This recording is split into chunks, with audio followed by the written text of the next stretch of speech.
სამართლის ფილოსოფიაში მორალური დილემები არის ერთ-ერთი ყველაზე საინტერესო საკითხი. მაგალითად, თუ ხვდები, რომ მატარებელი ეჯახება 5 ადამიანს, არ შეგიძლია მატარებლის შეჩერება, მაგრამ შეგიძლია გადაიყვანო გვერდით და ასეთ შემთხვევაში დაიღუპება მხოლოდ ერთი ადამიანი, ანუ მეორე მხარეს მხოლოდ ერთი ადამიანი დგას. ასეთ შემთხვევაში რა იქნება მორალურად სწორი და გამართლებული, უნდა შეუცვალო მატარებელს კურსი და გადაიყვანოს სხვა რელსზე და ასეთ შემთხვევაში მოკვდება ერთი ადამიანი. თუ შენ არ უნდა ჩაერიო, გადაწყვეტილება შენ არ უნდა მიიღო და ასეთ შემთხვევაში იღუპება 5 ადამიანი. დიდი ნაწილი თუ არა, დიდი ნაწილი არა, მაგრამ არსებობს ადამიანების ჯგუფი, რომელიც იტყვის ამაზე, რომ უფრო მორალური იქნება, რომ შეუცვალო კურსი მატარებელს და გადაიყვანო მეორე რელსზე, სადაც დაიღუპება მხოლოდ ერთი ადამიანი. თუმცა, შეგვიძლია ეს უფრო სხვა დონეზე გადავიყვანოთ, ასე ვთქვათ, და წარმოვიდგინოთ, რომ მოდის ავტობუსი დიდი სიჩქარით, რომელიც ასევე ვერ ამოხროჭებს. ასეთ შემთხვევაში ჩვენ საჭესთან არ ვხედავთ, ჩვენ გვერდიდან ვუყურებთ სიტუაციას, აი პირობითად ხიდიდან და ეჯახება ავტობუსზე 5 ადამიანს. ჩვენ გვერდით დგას ერთი ადამიანი, რომელსაც შეგვიძლია ვკრათ ხელი და ის შეაჩიანელებს ამ ავტომობილის თუ ავტობუსის მოძრაობას და ასეთ შემთხვევაში ეს 5 ადამიანი აღარ დაიღუპება. ასეთ შემთხვევაში რა იქნება მორალურად სწორი? მივცეთ საშუალება, რომ გადაუაროს 5 ადამიანს, თუ ჯობია რომ ერთ ადამიანს ვკრათ ხელი და გადავარჩინოთ 5 ადამიანი. ტრადიციული უტილიტარისტული მორალისტური ამოცანებია ესენი. მესამე ამოცანა ჩავთვალოთ, რომ ამ ავარიის შემდეგ 5 ადამიანი არის დაზარალებული, ან პირობითად 6 ადამიანი არის დაზარალებული.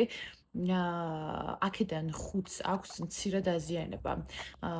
ზოგს შეიძლება რაღაც ცირკმელი დაუზიანდა, ზოგს შეიძლება კონკრეტული ქირურგიული ჩარევა ჭირდება და ასე შემდეგ. მაგრამ მე-6 ადამიანი არის მძიმედ დაავადებული, რომელსაც განსაკუთრებული ზრუნვა ჭირდება.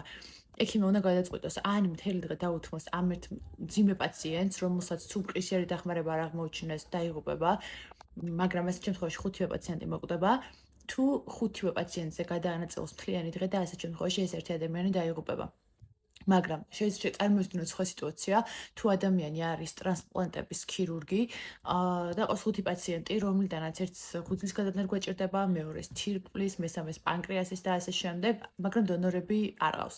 ჩავთვალოთ, რომ ამოცანის პირობებიდან გამომდინარე, ჩავთვალოთ, რომ მისაღებია ეს ტრანსპლანტაცია. ასეთ შემთხვევაში მოდის მე-6 ადამიანი სისხლის ანალიზის ჩასაბარებლად, რომელსაც უბრალოდ უნდა საკუთარი ჯანმრთელობის მდგომარეობა შეიმოწმოს და 5-ვე ორგანო წარმატებით უფუნქციონირებს. მორალური იქნება თუ არა, რომ დააძინოს ეს უბრალოდ შემოწმებაზე მოსული პაციენტი ექიმმა და 5-ვე ორგანო ამოაცალოს და გადაუნერგოს მეორე ადამიანს. საინტერესო ის არის, რომ შეიძლება ერთ მხრივ ვფიქრო, რომ მეორე უკიდურეს მაგალითებში შენ პირდაპირ ერევი და აქტიურ ნებას გამოხატავ, მაგრამ ნებისმიერ შემთხვევაში შენ აქტიურ ნებას გამოხატავ პირველივე შემთხვევაში, როდესაც შენ უცვლი მატარებელს მიმართულებას, არ აქვს მნიშვნელობა საჭესთან ზიხარ თუ არ ზიხარ. მეორე კამეთ შეიძლება იყოს, რომ როდესაც შენ ადამიანს ხელს კრავ, ან ექიმი ხარ ადამიანებს აძინებ, რომ ორგანოები ამოაჭრა, ეს უშუალოდ დანაშაულია ეს ქმედება და ასეთ შემთხვევაში ცოცხალი ძალით მოკვდნება ადამიანის არის დანაშაული. მაგრამ ნებისმიერ შემთხვევაში შენ იღებ გადაწყვეტილებას, რომ ადამიანი მოკვდეს შენი აქტიური ნების გამოხატვის საფუძველზე.